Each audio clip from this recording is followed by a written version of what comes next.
Hey everybody, in today's episode we're doing a lacrosse showcase with 9 high school lacrosse players from 2 of the best high school programs in the state of Florida. Several of these players are playing at the next level in college. You get to meet the crew, get tips on drills to improve your game, moves to learn, watch a shooting showcase, live scrimmage, and even see how they run drills at their camp. We also hear from them on why they play lacrosse, what they've learned from it, and even how to look cool while doing it, and much more. So let's go ahead and meet the team. Hey, I'm Cooper Matson. I go to Bowles. I'm a rising senior, and I do Faceoffs, and I am undecided on college. My name is William Bearcat. I'm a close defenseman for Bowles. I'm a rising senior, and I'm undecided for college. My name is Roman Pinland. I am a rising senior. I play for Episcopal, and I'm committed to Rhodes College in Memphis. I'm Harrison Cavendish. I'm a rising senior at Episcopal School Jacksonville, and I play midfield. I'm Chase Stevens. I'm a rising senior at Episcopal, and I'm a starting default, and I'm undecided for college. I'm Carson Carroll. I just graduated from Episcopal. I used to play midi, and I'm looking to play club lacrosse at the University of Tampa. I'm Robertson Todd. I'm a rising 9th grader at Episcopal, and I play midfield and faceoff. I'm Dylan Hooser. Just graduated Episcopal, going to South Carolina next year to play club lacrosse. Hi, I'm Lily Malagrana. I just finished my junior year at Episcopal, and I'm committed to University of Richmond to play lacrosse.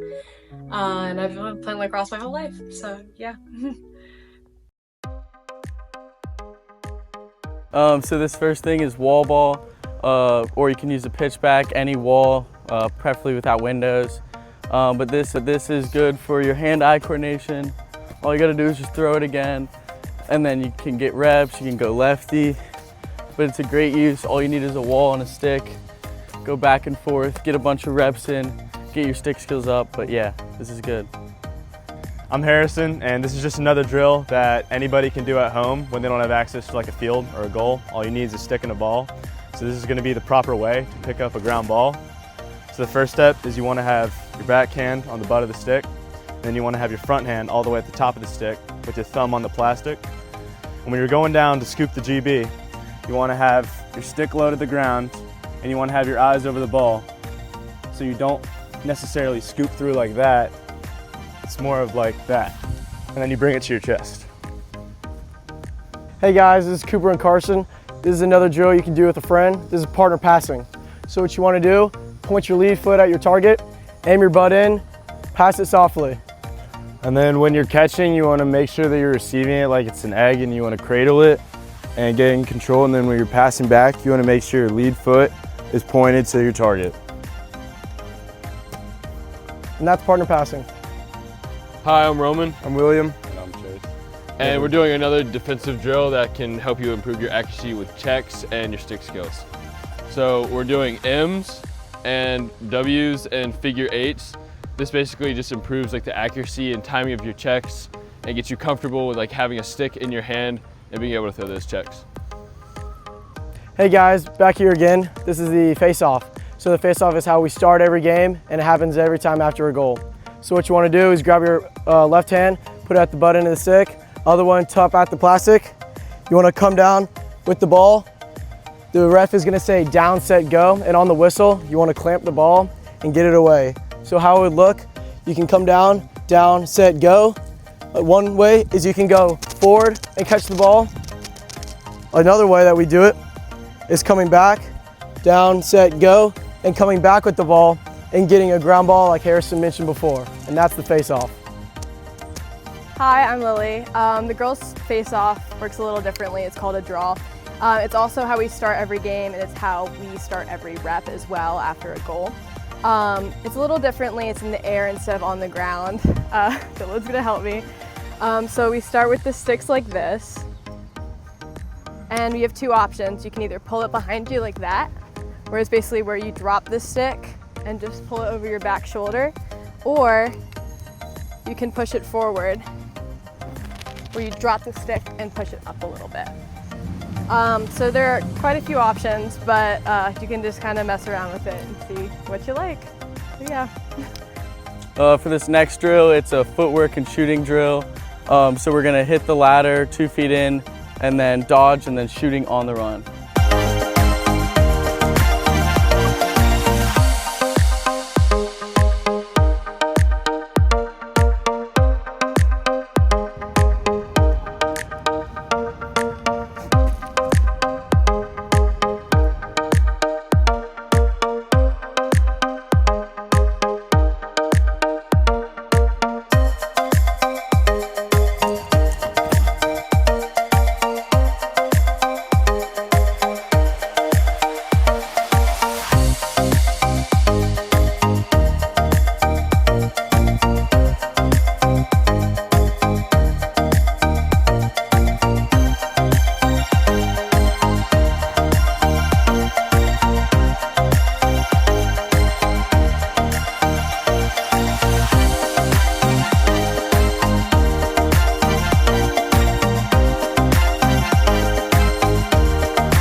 I think something that we've all learned, and a big part of lacrosse is teamwork and being able to work with like your peers around you. I think that's something that'll carry on with us as we grow to adults and work in a job, and being able to work together with other people is really important. I think we all learn that in lacrosse for sure. Yeah, adding on that brotherhood is like none other. I've never seen it, at least at Episcopal. I'd say it's one of the biggest bonds between a team on campus. And then as well as resilience, we've had to gone through a lot of stuff like injuries and just a lot of things that have happened, and you have to persevere and go through in lacrosse.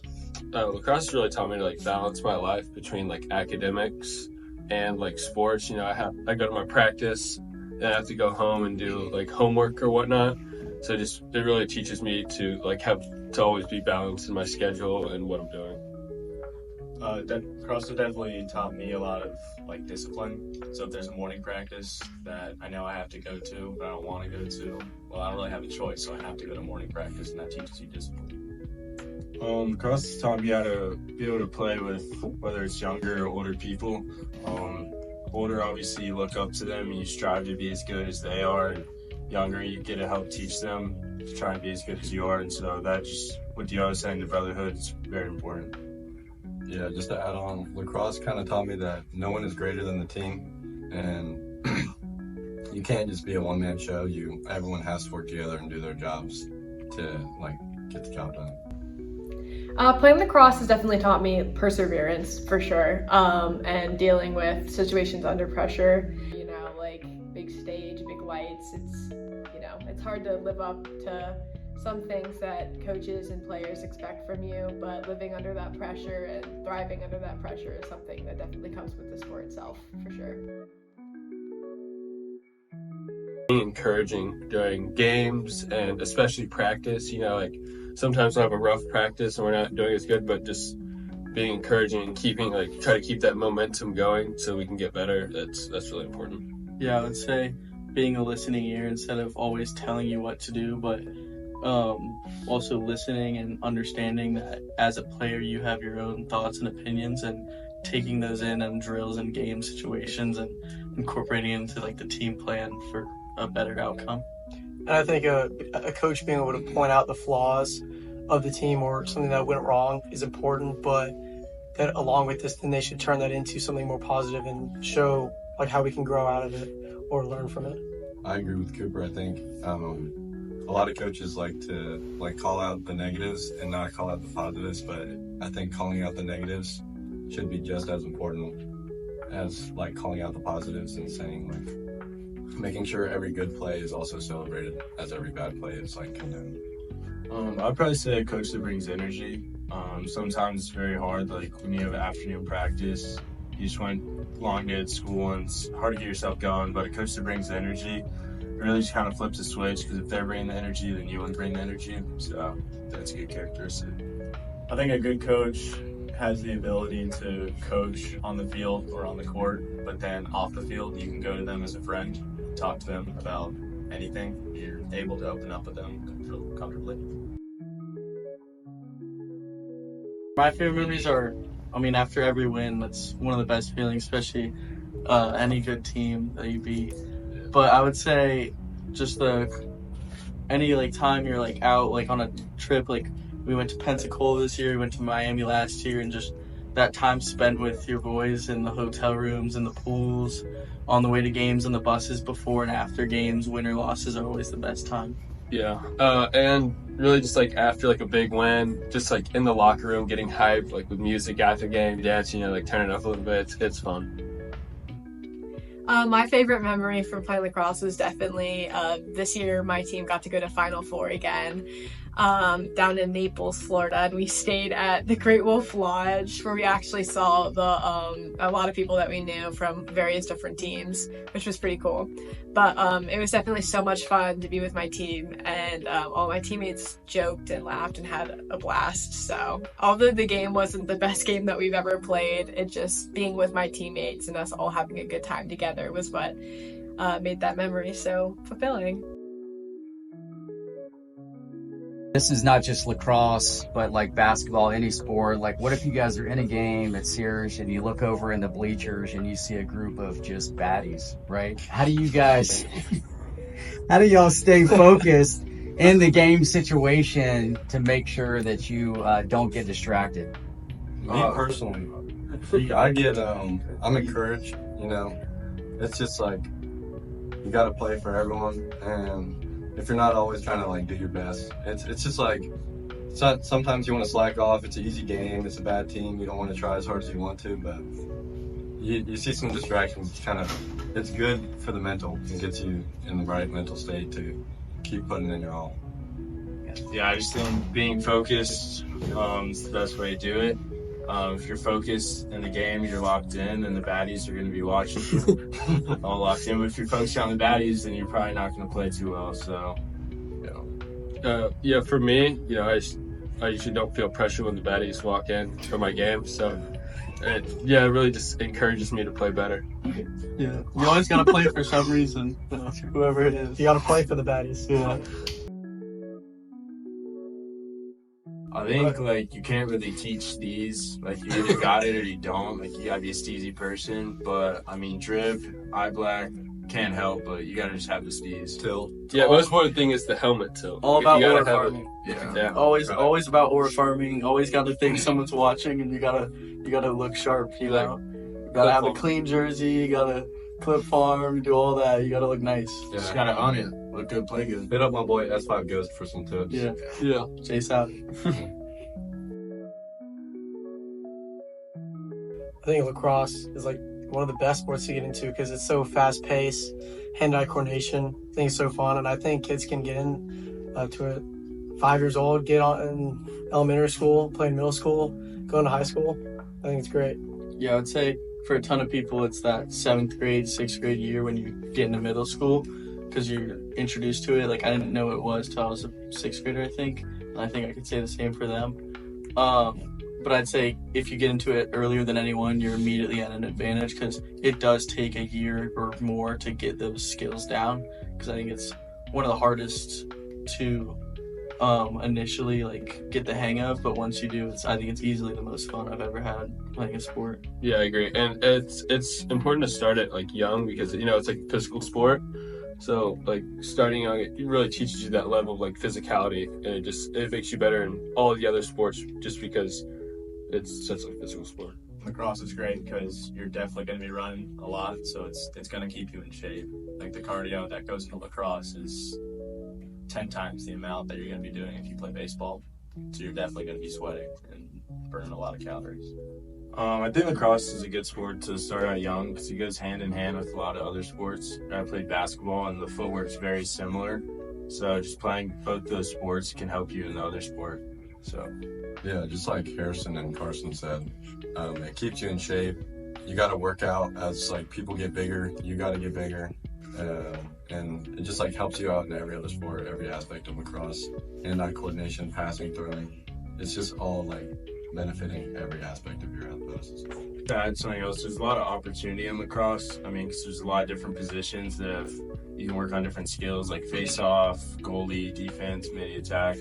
So you don't have to be good at everything, but if you're really good at one aspect, you can stay on the field. Whereas in other sports, you kind of have to be good at like just kind of certain things. And so if you're not good at that, it's kind of hard. Yeah, adding on to that, the other thing is like, you don't have to be that like tall, like, or you can be, because I mean, we got over 6 foot guys here that also play, and under 6 foot guys here that also play.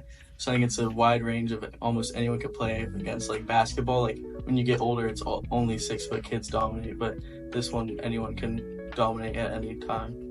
Advancing yourself through sports, I feel like, is always an achievement that people should look into for sure.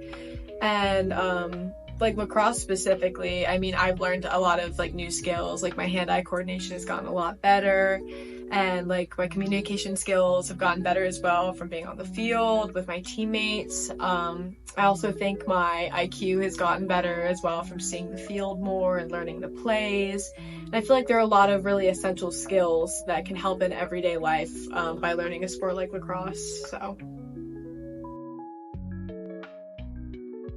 For Episcopal, we talked about a lot of this year, keeping it at a 7. So after big goals, don't go too crazy and waste. Because in our first game against one of our first games against PV, we were up at one point, and then we would score and we'd go crazy because PV, they went to the state championship for 1A, and we'd lose a lot of energy there. And then so after that, we could try to keep it at a 7 and not go too high or too low. So, and then once again, like if we were down, try to not go too low and always keep that same energy.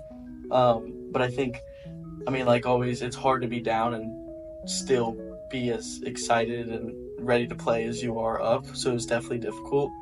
But I'd say advice is keep it at a 7 when you're playing. And I think save it for after the game to go up 10 and 11. And I think it goes for any game. Is if you're down by 3, lacrosse is such a fast-paced game, and you can score 3 goals in 45 seconds, or you could get scored on by 3 goals in 45 seconds. It's so fast-paced that things change so fast in the game that you can't be down by a little bit and start to lose hope. You just gotta keep your foot on the pedal. Gotta get a stick in your hand at all times as you can. Just get comfortable with the stick, and then that'll help you to master the sport. Right? Yeah. Just stay grinding. Don't ever let it go. At that age, I hated throwing lefty, but you gotta learn it because it's a whole other part of the game. So just learn it. It's frustrating, but it's worth it in the end. Yeah, I was gonna say, just doing work on your own time. You're gonna be going to practices and stuff and getting better there, but just putting in 15 minutes of wall ball a couple times a week will change your game so much. Just a little bit of off time work, and you can get so much better. You also have to learn how to be coachable. So when your coach is yelling at you, you need to learn how to internalize what they're saying rather than how they're saying it. I would just probably say don't worry where you're at right now. Just keep your head down. Just keep working, and the next season, or if you're in the off season next season, you're gonna play a lot better. Don't let one bad performance dictate how you feel about sport or anything like that, because you can always bounce back, and you know that you're better than that one bad performance. I think one thing that I like most with Grit Camp is that we're being active with the kids all day, running around, playing football, cross, basketball, keeping the kids active. It's active for us. It's fun. Yeah, it's a ton of fun. It's a lot better than any other summer job I've worked. You get to just kind of play around with the kids all day, keep them entertained, and just have fun all day. Yeah, I agree. And there's a community here that's been made. All the kids and counselors all working together to on the same team. There's a big community. Yeah, there's adding on to Roman. The community is very good because everyone's just constantly looking out for each other and making sure everyone's feeling safe and having a good time. There's a lot of freedom as well for both campers and counselors, since we have such a nice place to hold the camp. I also like how it's very competitive, but it's also fun. Nobody gets mad, but everyone's trying to win, and everyone's putting everything into every game.